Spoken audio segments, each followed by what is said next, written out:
Hi, Jonathan. Ciao, Sonia. Sonia. So, art is the real core of the movie. We can see how changed destiny inside the movie, how changed life. Do you think can be the same, or it's the same with the art of making movies? Do you have any movie that changed you? A movie that I made or a movie that I saw?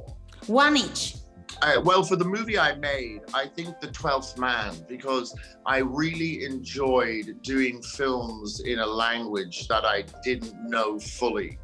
So I really had to try to explore and become a very different person for that time. So I think that had a very profound effect on me, because it was the last vestige of the unknown fear that I was able to let go and take off that.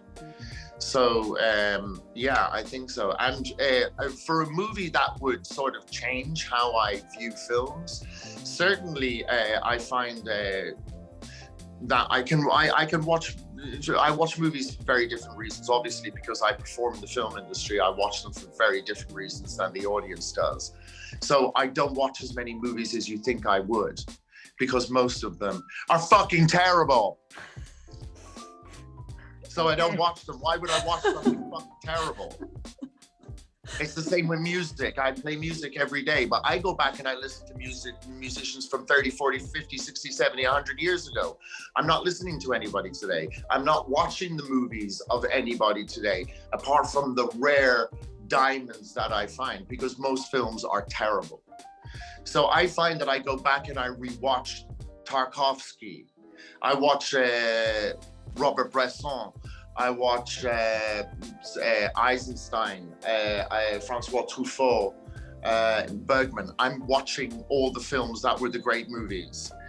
They're not being made anymore. People are not putting the time into them. People want to make too much money out of them too quickly.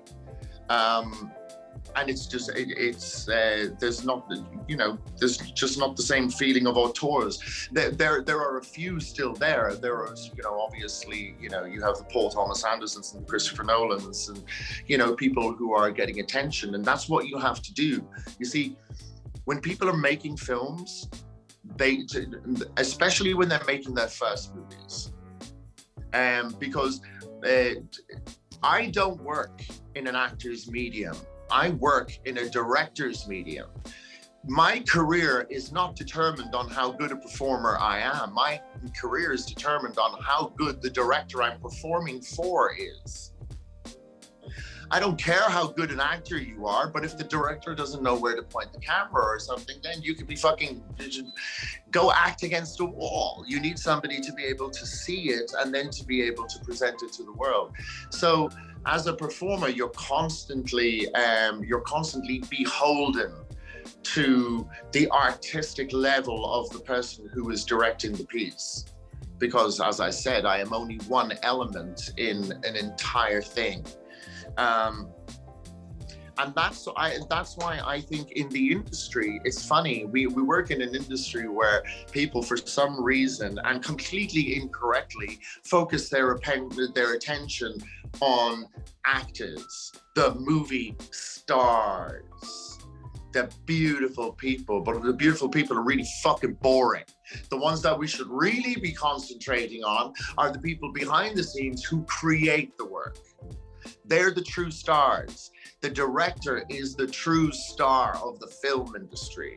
The editor, the cinematographer, the actor, yes. Without the actor doing what they're meant to do, they play out what's presented for them. They interpret the director's dream, but at the end of the day, the source material must always come back to the director. When the battle of Borodino was won in Russia at the turn of the 19th century, did people say that Jean-Franc and Louis and Jean-Philippe won the battle? They don't. They say Napoleon won the battle. The reality is that Napoleon is the source. The director is the source. The actor is, I'm Murat.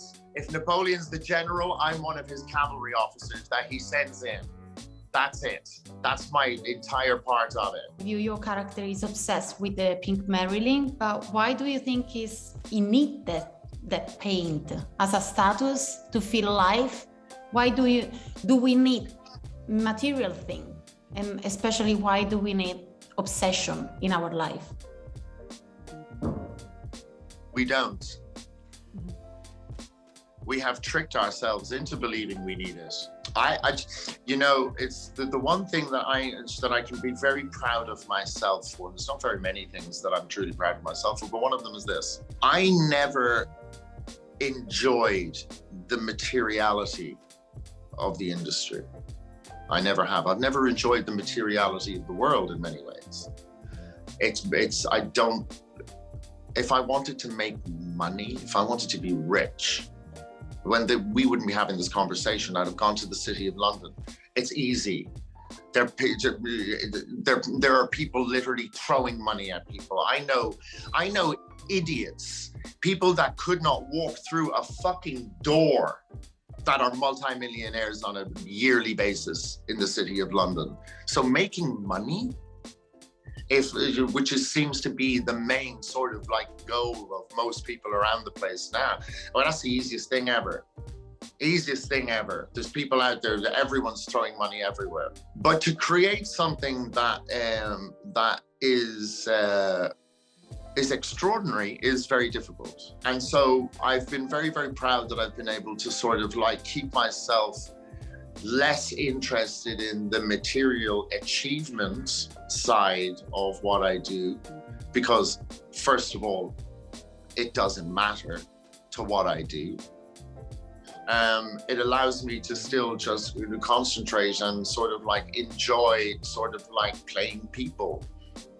You know, there's I remember having this conversation, funnily, in Italy with Antonio Banderas, and we're making a movie together. And we're sitting in this car and we're talking about our experiences as European actors who went to Hollywood. Yeah. And, you know, and Antonio said to me, he goes, you know, I was never really invited into the club. And I was like, me neither. You know, me neither. If somebody said to me, Johnny, what's it like being in Hollywood, to be Hollywood party? I've never been to one. I've never been invited. I don't go to movie stars' houses. I don't know any of them. I'm just not part of the club. Maybe it's better in this way. Who knows? You know, for me, perhaps it is better in this way. I'm not that person, you know, so there's no point in me pretending to try to be that particular guy. I'm not. I'm a different guy, and that's okay.